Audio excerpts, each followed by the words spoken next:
Hey everyone, and welcome to episode 32 of Robbie's Backstage Bants. Today, I'm joined by the lovely Linda John-Pierre. How are you doing? Hello. How good? How are you, Robbie? Good. I'm good. I'm good. I'm glad that I'm on Zoom with you, and we're gonna chat all things that you've done. Yeah, great, exciting. Are you ready for a trip down memory lane? Oh, depends. It depends what it is, Robbie. Yeah. I will not bring up the Stars in Your Eyes video. Don't worry. That's. Oh no, that's fine. That's okay. It's not coming. Don't worry. But how have you been coping with all of this horrible lockdown and everything? Well, I've actually been quite busy. So my initial thing is that I've actually been studying. I was studying dementia in the first part of the lockdown. Mm-hmm. So for the first 6 months, I was actually studying a diploma. So that kept me really busy at home. And then for the latter part of the 6 months, then I've actually been working at a COVID test site in Liverpool. Oh, really? Yes, I have. Yes. Right. And I've also just started as a census officer, going around knocking on people's doors to find out why they have not completed their census. Oh dear. So I know. He's like, oh dear. No, so I have been busy. I've been keeping myself very busy, and staying in touch with friends and family via FaceTime, Zoom calls, the telephone and text messaging and things like that. It's always good to sort of like reach out to people and just try and stay connected. Absolutely. Yeah. I think that's all we can do at the minute. But hopefully, there's a light at the end of the tunnel and we'll be hopefully out of it as soon as we can, which is absolutely, my darling. Absolutely. Look forward to as well, isn't it? Getting back. Have you heard much about where you're going to be when the pandemic? Are you going to go back and Mamma Mia the party? Is that going to be a thing? Well, we are due to be going back. We're meant to be reopening the show on the 1st of October. So that's going to be quite an exciting time for everyone involved in the show. So, yeah, we're looking forward to that. And yes, I will be going back to London to actually do the show. Awesome. So, yeah, so we're really looking forward to going back and, reopening the Taverna doors and letting people come back and watch the show. Yeah, it looks fantastic. I'll obviously we'll get onto that a bit later, but it looks incredible. So if you can, from October, go book now, because it's looking open, I don't know, but if it is, book. Yeah. So the first thing we're gonna talk about today is your journey. So the first question is quite broad, and it is, what is the journey of how you got to where you are today? Basically, in a nutshell, the journey for me is can you actually still see me? Is it light enough? Anyway, the journey for me is that I started singing at the age of 16, and then I just went into competitions, and then I just started working as a jobbing actor singer. I've never been trained. I've always learned everything on the job, basically. So so that's been sort of like a huge learning experience for me. So but that's my journey. I've just been sort of like just working as much as I can, like everyone else who's in the entertainment industry. We just try and make it consistent. I'm not about the fame and fortune. I'm literally about being consistent with my work. Absolutely. And that's the best way to be as well. Yeah. The people that are just like, take pictures of me, not like that. Don't want that. No. But did you ever have any other career paths in mind when you were younger? Was there anything you wanted to go down but didn't? No, because I'd actually already done it. So I actually was a secretary. I was a PA for a investment bank. I was a receptionist for a drug and alcohol institution. It was just, I'd done a lot of things before I actually sort of said, you know what, I'm just gonna, follow the dream. And then I just tried to make it a reality. Absolutely. That's really cool, actually. A lot of people have other things that people don't know about, and they just think they've always performed, but no, not in this case. I mean, obviously, maybe you have performed since you were little and just done that. Were you performing when you were like 2 in your living room? Oh no, babe. No. My mum has always said to me that I've always sung from the age of 2, but obviously I don't remember. She said the first thing I was singing was something by Stevie Wonder, but yeah, I honestly don't remember. But yeah, I'm never a child performer. Just trying to get through school and going down the route of no, I've got to get a proper job. So I followed that and it just made me completely depressed. So I was just like, you know what, I've got to follow that dream. Exactly. Yeah. I get you completely. So now we're just going to slide. I don't know what that was. Slide it over. I'm doing this as though I've got some fancy transition when in reality there's just going to something fly across the screen. That's all good. So the first thing we're going to talk about is Chicago. Oh, yeah. I love Chicago. What was that experience for you? Oh, that was amazing. First, job that I was actually had to move away from home, move to a completely different country, away from my family and friends, and just do the most amazing show like ever. Working with the Broadway team, and it was just incredible. Like director was Scott Farris and Vinnie Fanuelli was the musical director, Gary Christ, the choreographer. It was just amazing. It was life-changing. It was actually life-changing. It was brilliant. Yeah, it was great. I mean, Chicago. And a fantastic cast as well. So they cast it very well. Not just because I was in it.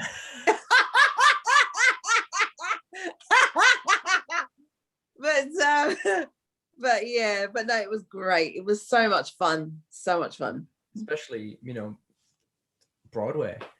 Like, yeah, it was actually on a cruise ship. But we worked with the Broadway team. Yeah. So it was literally the equivalent of putting a Broadway show on a cruise ship, with the biggest cruise ship in the world, which was the Allure of the Seas, Royal Caribbean. Yeah, so it was pretty crazy. What was that like? Pretty crazy. Is it different when you're moving? Is that any different for you, or does it just feel quite level? It was a bit difficult or challenging for the girls who were dancers, the girls and boys, young ladies and young guys. So anytime they had to sort of like strike a pose in a certain way on the ship, the ship may have and they might have to sort of like jolt it a little bit. But generally, I think we all got used to it. Yeah, I bet it must be weird to get used to it at the very beginning, and then it must ease off, and then you're back to normal, pretty much. Yeah, it was pretty awful at first, because all of us were if we weren't sick from seasickness, then we felt it for about at least the first couple of months, and then we got used to it. So it was like, oh yeah. And then when we got off the ship, like over a weekend or whatever, and to walk on solid ground, we got sea legs. So we'd shake all over the place thinking, why is our legs shaking? But because we were just expected to sort of like be walking on water. But yeah. Like Jesus, yeah. Yeah, literally. As you do. But no, that does sound like an incredible experience. Now, the next thing I thought I would mention was Hairspray. Yes. Good old Hairspray. Yeah. All these shows are coming back, which is oh my gosh, incredible. I know. I'm so excited for everyone to be, going back to the West End. But yeah, Hairspray was amazing. Another fantastic show. I think I did that twice. One was actually in Windsor, and the other one was sort of like somewhere in Essex. But it was just, such a fantastic show. It's a feel-good show. Yes. Playing Motormouth Mabel. And obviously in Chicago, I played Mama Morton. But yeah, such fantastic shows. And I'm so excited for the doors to reopen, in the West End, and tours, and going back on a cruise ship, and touring shows, and, just for theatre to just come alive again. So it's going to be really exciting. That joy of going in, getting your programme, finding your seat. Oh, I know. The orchestra strikes up, and it just, Oh, the live orchestra, the band. Oh my God, what is a show without a band? Do you know what I mean? It's just like, it's I love the band. Listen, the band make it, we're just, we are, I say just the actors, but it's the band that make it. And the band never ever get enough praise for any of the shows. It's always about the actor, the leading lady or the leading man. No, let's give a huge applause to the band, the orchestra, who have to sort of like sit in the pit sometimes, and obviously, yes, they get the applause at the end of the show, but my goodness me, the musical director has to do so much. So yeah, bigging up the band. Yeah. Exactly. Big up the band. I mean, this is what, like, with theatre now, we can stream it, there's pro shops and there's things like that. Yes. But it's not the same because there's no live band. You can't feel the vibration through the floor. It's not the same. Exactly. Yeah, that's so true. Let us back in the theatres. Come on. I know. Don't be shy. Cannot wait. It's happening though. It's happening. Come on. It is happening. It's happening. Yeah, can't wait. You've got this. So the next thing I had written down is Showboat. Yeah, that was just such a gorgeous show. Yeah, I haven't actually spoken to anybody about yet, which is you're the first Showboater ever. So oh wow, what was that like? Yeah, the show was incredible. The show was pretty incredible and a fantastic cast as well. Fantastic cast. I have to admit, I didn't enjoy it. Even though the show itself was pretty incredible. But yeah, I did actually have quite a traumatic time doing the show in the West End. Something I'll probably never forget. But and that actually did put me off doing theatre for the next 2 years when I did Showboat.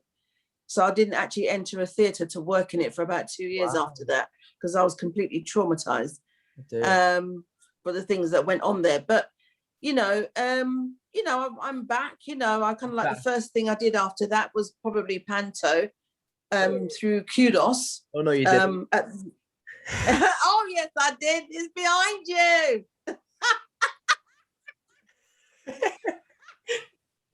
Gina looks behind him. but yeah. It goes like that. But no, Showboat was fantastic. It was a great show, beautifully put together, fantastic music, and again a fantastic orchestra, and great actors, great performers, great actors. But yeah, let's move on. Yeah, let's do it. The next thing, Mamma Mia the Party, of course, the thing you were in before everything stopped.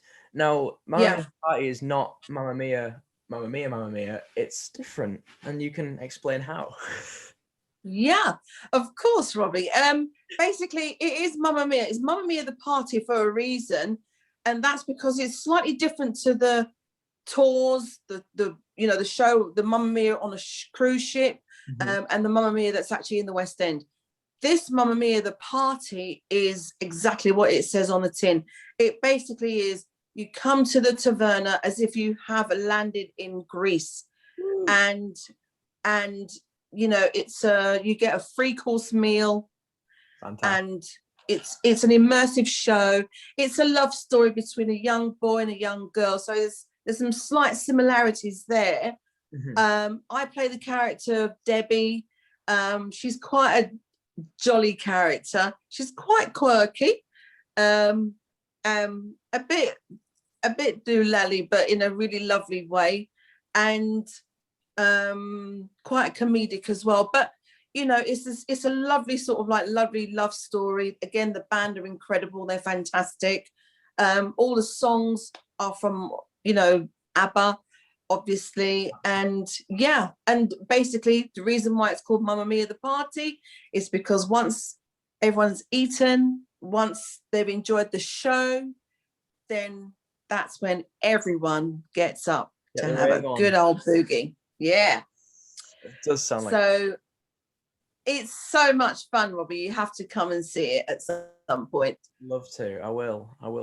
try and get my bum down. Well, we'll arrange it. Yeah, we'll have to arrange it. Yeah, we will. It'll be good. Because do you know what? The pictures I've seen of like the set, it's so I know.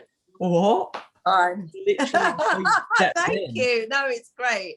It's just such a different world. It's a different world. As soon as people walk in, they are completely mesmerized when they look around them, because they feel they are actually in Greece, because the music is on, and you feel as if you're on holiday, and it's great. It's a means of escapism from all the madness that's going on, and that has gone on for the last year. So when people walk through those doors, it's amazing. Yeah. Oh, it looks it. Oh, I can't wait. I can't wait for it to be and just come on. The next sort of just written down here was you popping up in EastEnders.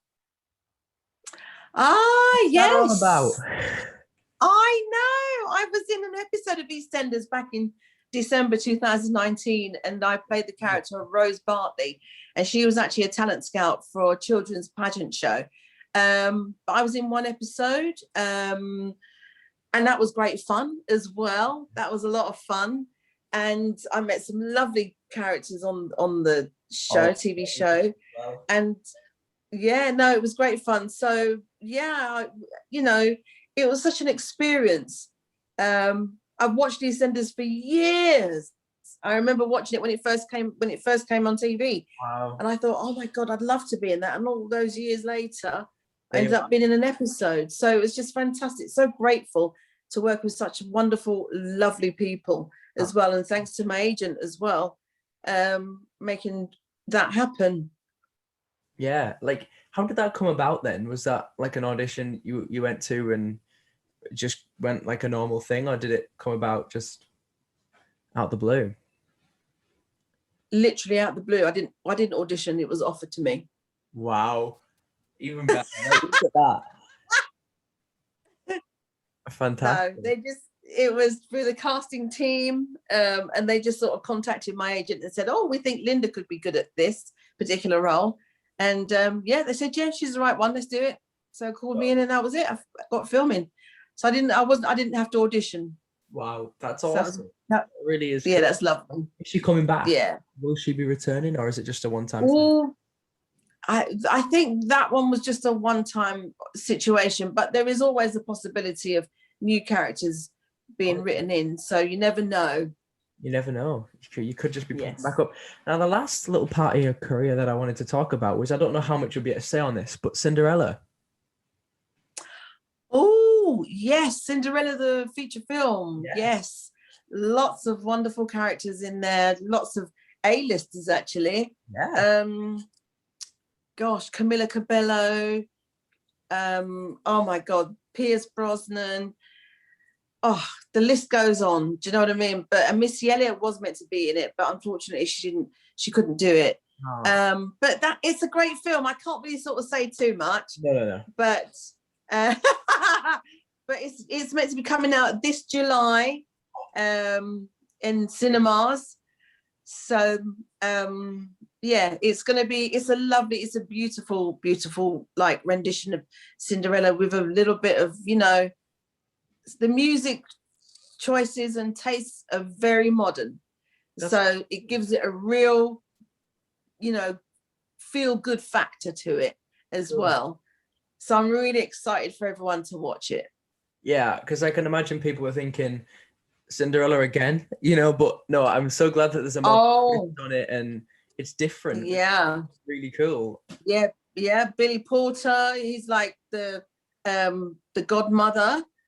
And oh my gosh, and what was the guy that was in Gavin and Stacey? Oh really? Yeah, like oh my God, you guys know who I'm talking about. But yeah, James Corden, he's actually in it as well. Yeah, so there's and the lady that did my costume, she's an award-winning costume designer, Ellen. Yes. So it was just so lovely to work with so many people. Kay, the director. It was just a wonderful time to record the film. So I'm looking forward to everyone watching it. He's a movie star now. She's in the movie. Who? You. Me? Oh, I'm far from a movie star. It's like what I was saying earlier. I'm just more about the consistency rather than the fame and the fortune. Do you know what I mean? I'm not about that life. So as long as I can remain consistent in what I'm doing, and obviously we have to remember as well that since the pandemic, there's a lot of actors who are, who remain out of work. And so, whereas before, when I would sort of audition for a film or a television piece, I'd sort of like be penciled in, blah, blah, blah. But because there's so many people, there's a sea of people out there who are available now, to be seen as well. So everyone has to be considered. So, it's all good. Yeah, absolutely. So now we're going to move on to the fans' questions. I'm not going to do another little slide for you, but we are going to move on to the fans' questions. Anyway. I'll do something. There you go. That's your fans' question. We're getting really physical with this tonight. I should have stretched beforehand. So the first question is from Trevor, and Trevor has asked, if you forget a line on stage, what do you do? Okay, so when you forget a line on stage, it really is about the person who you're meant to be talking to. Mm-hmm. So if that person is professional and you get on very well with them, they might help you out. So it happened to me in Mamma Mia the Party. I was actually saying a few lines to Steph, who plays Kate, and I completely lost my trail of thought, and I just looked at her. And there was a moment of awkward silence, and she actually sort of gave me a little jump start and said, are you not meant to tell me that I was actually meant to be with someone? And I went, oh yeah, that's it. And the audience fell about laughing. They fell about laughing because they could see that I'd forgotten my line. But, it happens in live theatre. That's what it is. Luckily for me, Kate Steph helped me out, and I started back into it, and then we just carried on, which was hilarious. But hopefully when that happens, you just hopefully are working with people who are going to help you out. That's all I can say. If there's being professional and there's getting on with your co-actors, and it's a bonus if you really do get on with your co-actors, because then somebody will help you out. Somebody will on stage, even if they just kind of like drive it through, because once that moment's gone, then it just kind of like leaves the audience thinking, oh, was that meant to happen? Or, or is it actually part of the show? Yeah. But Steph was amazing.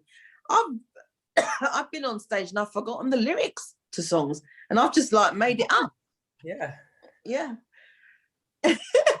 Forget it. I've made it up, but because you just got to keep going, Robbie. You just got to keep going, and then it just comes back to you. You just have a moment. Yeah. The next question, which I'm not sure if you'll like this one, is from Georgia, and she's asked, could you sing us a little snippet from Mamma Mia? I've been cheated by you since I don't know when. So I've made up my mind since I told you again. Look at me now, will I ever go? I don't know how, but I suddenly lose control. There's a fire within my soul. Just one look and I can hear a bell ring. One more look and I forget everything. Whoa, Mamma Mia, here I go again. My, how can I resist you? Mamma Mia. There you go. Hey, that was really good. Thank you so much for that. That was awesome. The next question is from Olivia, and she's asked, what is your favorite ABBA song? I just sang it. Yeah. I was wondering, actually. No, how can I answer that song? Oh my God, who asked the question? Olivia. She's on. Olivia, how can I answer that question? I love them all. There's Ring Ring. Oh my God, there's Kiss the Teacher. There's, Money, Money, Money. Oh my gosh, the list goes on. I just love them all. So many. Yeah. The next question's from James, and James asked, do you have a dream role? Well, I believe I do, and I believe I'm playing it in Mamma Mia the Party, because it's been there's doing theatre, and there's truly enjoying it, and so much so that I've actually felt at home. I literally feel as if I'm leaving my actual home to go to work, but it feels like home. And this is the first time I've ever felt like this with a show. Yeah. So my dream role is I'm actually doing it, and hopefully, please God, the universe, that we return and reopen the show for the 1st of October. And yeah, I'll be going back home. I'll be going to work and loving the show. I didn't see it as work.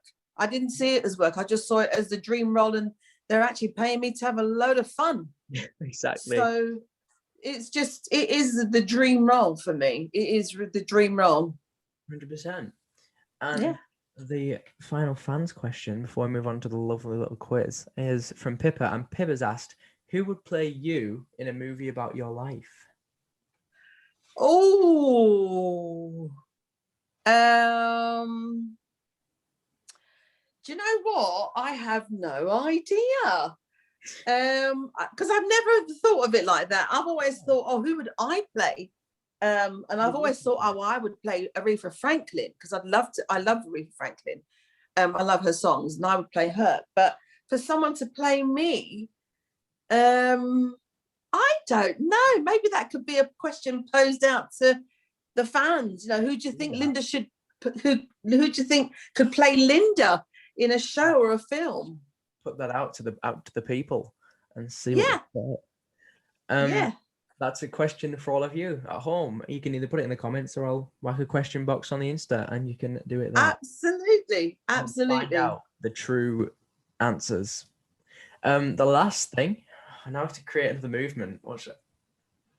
Is the quiz on how well you know Mamma Mia.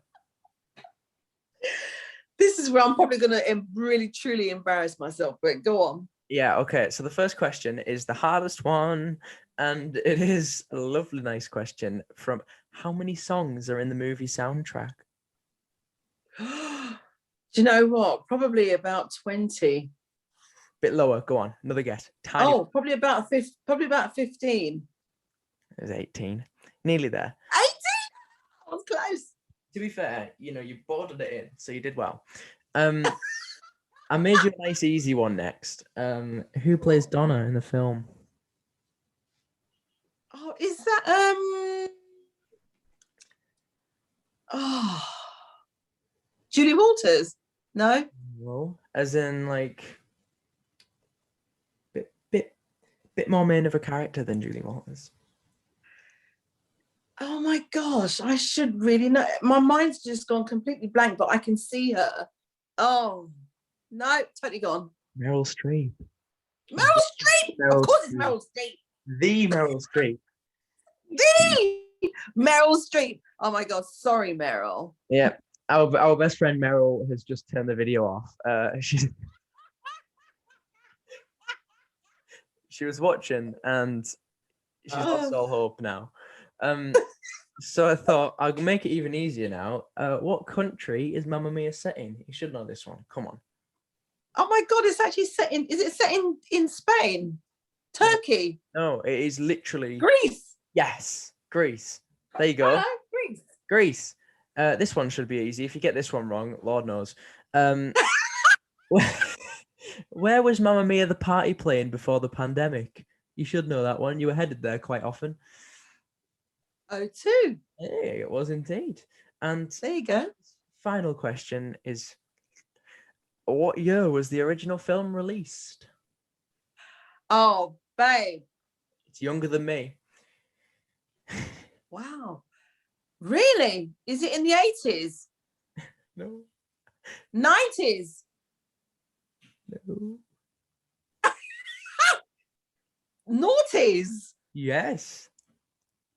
2000? Quite late on, actually. I'll give you it. 2008.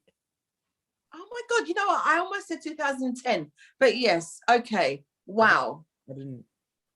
I thought it was. I didn't even know that. I couldn't remember that. That's mad, absolutely mad. But the final things I'm going to do now. We finished the quiz. I don't know how well you did, but you probably did all right. We'll just pretend that you got them all right, just for the not that great, Bobby. Not that great. Okay. So, last things is, firstly, I want to remind everyone at home that they can donate to Acting for Others. That's sort of the reason I'm doing these things, just to try and, make a bit more money for them. So if you've enjoyed the episode, yeah, that's a great cause, Robbie. Meryl Streep is fuming in a minute, so she probably won't donate now because we've but if you're anybody else, head down in the description and there'll be a link you can donate, which is awesome. The next thing is to head to my socials, give me a follow, because it helps me continue pumping out these episodes and getting fantastic Absolutely people like Linda over here. See, she would have said no if I had 5 followers. She's wow, she's not really. She's not. No, I would have actually done it. I often do interviews, and especially if it's to sort of like help somebody, in terms of like their social media, in terms of like, what they're trying to do with their careers and stuff like that, and just, gain more of a positive presence, then yeah, I'm more than happy. So even if you did have 2 followers, and that's great. That's kind of you, isn't it? And I'll tell you what, we'll leave everyone on your words of wisdom for becoming a performer. What would you say to aspiring performers? Words of wisdom. Okay, so in relation to what's happened in the last year, please do not let that put you off. Okay, I'm deadly serious. I know it's been a very, very tough year for everyone, particularly those who have just graduated, and then we went into a pandemic. So they're probably feeling it a lot more than, or equally, should I say, for those who are actually jobbing actors. I would say remain professional, keep your nose to the ground, and work hard, because it will be noticed. And plus, this is a very, very small industry to work in. So everyone knows each other, whether it's a director, whether it's a producer, whether it's someone in wardrobe, everybody knows each other. So try and behave yourselves and not become a diva, because it's not going to get you far. No. And yeah, just work hard, because then you'll be recommended for shows. People will be like wanting to work with you because you just get on with it. You have a laugh as well, obviously as being serious in the job and learning what you need to learn. Yeah. Depending on if you're a swing, if you're a lead, whatever, just making sure that you just enjoy it and try and soak up all that information, all that experience around you, from the directors, from the seasoned actors who are around you as well. And even if you are a seasoned actor, we're always learning. I'm always learning when I'm on a job as well, learning lines and how to learn lines very quickly and things like that. So don't give up, go for it, and just work hard and have fun along the way. Absolutely. Thank you so much for that. And thanks for joining me, and thanks for watching the episode, everyone. I will see you all in the next one, but thank you so much for joining me, Linda. It's been an absolute pleasure. Thank you so much, Robbie, for inviting me. It's been lovely. I've had such a giggle. So thank you. Thank you. I'll see you all in the next episode.